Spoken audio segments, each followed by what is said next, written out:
Добрый день, мои хорошие! Вы на канале Светланы Лосевой, и это канал о вязании. Сегодня у нас на повестке дня этот великолепный вязаный джемпер, который выполнен в красивом глубоком шоколадном оттенке, который придает ему довольно-таки приятную изысканность.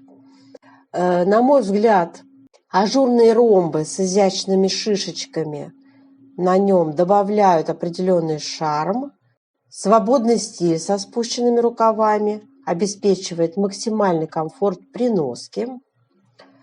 Джемпер, если вы будете его вязать, станет отличным дополнением к вашему гардеробу. Его можно носить с различными предметами одежды. Он прекрасно будет сочетаться с джинсами, брюками, юбками, платьями, добавляя нотку уюта в ваш образ.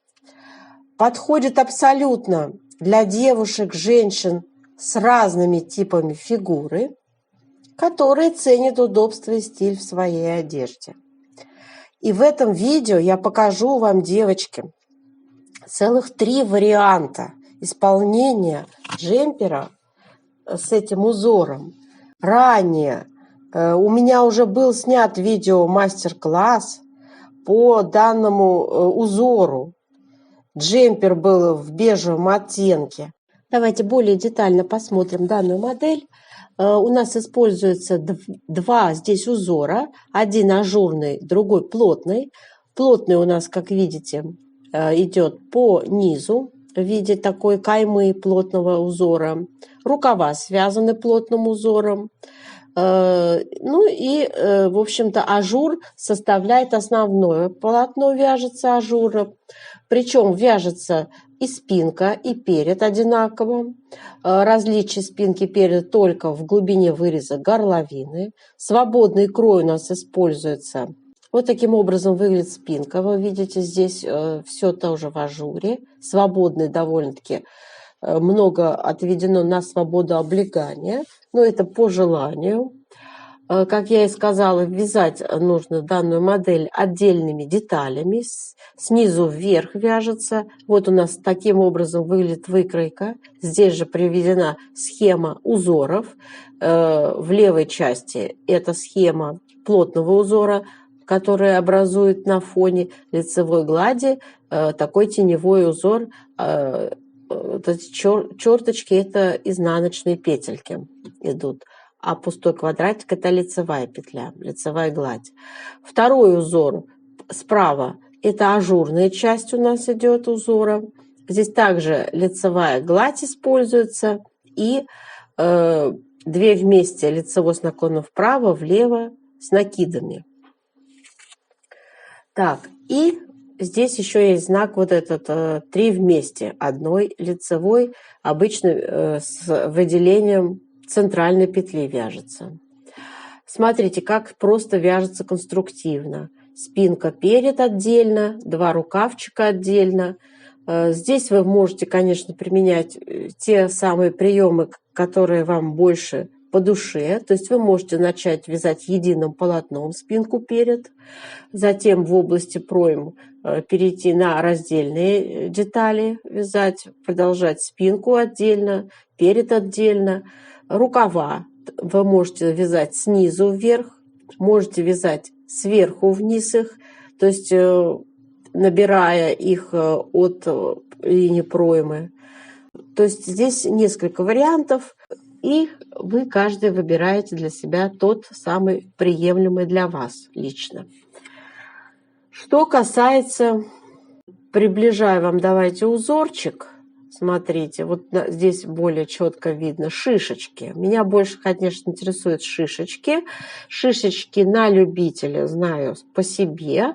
Обратите внимание, шишечки у нас вяжутся, значит, не подряд в каждом ромбике, да, а вот как бы в определенном месте они через ряд идут. Поэтому не так они зашкаливают, их количество. Их можно вообще не вязать. И я вам сейчас покажу варианты, в которых они не вяжутся. Обратите внимание, теневой узорчик у нас вот рукава и низ. Это плотный узор, совершенно не используется ажур. Вот. Обратите внимание, какой приятный шоколадный цвет надо подбирать для того, чтобы повторить один в один эту модель. Вот. В общем-то, планка у нас используется 1 на 1 везде. Вырез горловины обвязан, низ рукавов идет и частично совсем-совсем такой фабричный набор идет резиночки 1 на 1 по низу спинки переда. Такая чистая импровизация идет планки. Так, ну и, в общем-то, варианты свои, девочки, придумывайте, отделки. Все можно менять конструктивно. Можно связать с рукавом реглан такую модель. Тоже будет шикарно смотреться, я считаю. То есть здесь на вкус. Давайте, как я вам обещала, покажу другие варианты в другом расцветке этой похожей модели. Вариант номер 2.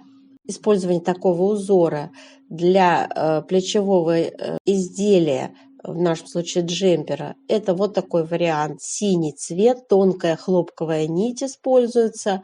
Ажурность идет по верху модели и по низу. Спинка перед. Различие у нас только в глубине выреза, а так, собственно, одинаково вяжется. Лицевая гладь идет по центру модели, спинки и переда. Рукава вяжем платочной вязкой, то есть здесь вообще меняется узор даже. Вот такая вот комбинация. Обратите внимание, по-простому совершенно, похоже, обвязка идет крючком выреза горловины и низа изделия, то есть резинка вообще не используется. То есть вот такой еще вариант развития событий возможен. В виде ажурной кокетки такой узор использовать тоже прекрасно смотрится, согласитесь, да? Схема вот была, я показала. 3/4 рукав, собственно. Кстати, резинка-то есть здесь вот по рукаву. Да-да-да. 3/4 рукав. Не очень свободное идет облегание по фигуре, в принципе, связано. Но спущенный рукав используется, свободный крой. То есть такой совершенно упрощенный вариант. Так, схему узора для данного джемпера я рисовала от руки, поскольку модель эта была мною еще давно опубликована, то есть просто я нашла аналогии, сходность, удивилась, в общем-то, и решила вам предложить вот третий вариант. Это прекрасный бежевый оттенок, нежная пенка кофейная используется, узор. Все детали связаны этим узором, обратите внимание. Планочка у нас идет двойная по вырезу горловины, то есть вот такой вариант еще предлагаю. К такому джемперу год назад я сделала полноценный видеопроект с расчетами на разные размеры. Ссылочка будет на этот проект, бесплатный проект, причем под видео берите, переходите по ссылке, смотрите, там мы узор этот вяжем, и я рассказываю все нюансы, как расположить узоры, делаем расчеты на разные размеры, выкройку публикую, то есть полностью готовый проект. Вы можете брать спицы и смело садиться вязать, немного подкорректировав, например, там длину. Если пряжа другая чуть-чуть, возможно, придется подкорректировать плотность вязания, но это все в рамках возможного. Вот, мои дорогие, о чем я хотела сегодня вам поведать, поделиться своими находками и своими какими-то дизайнерскими наработками, которые вы можете использовать для своего нового проекта. И сейчас до новых встреч!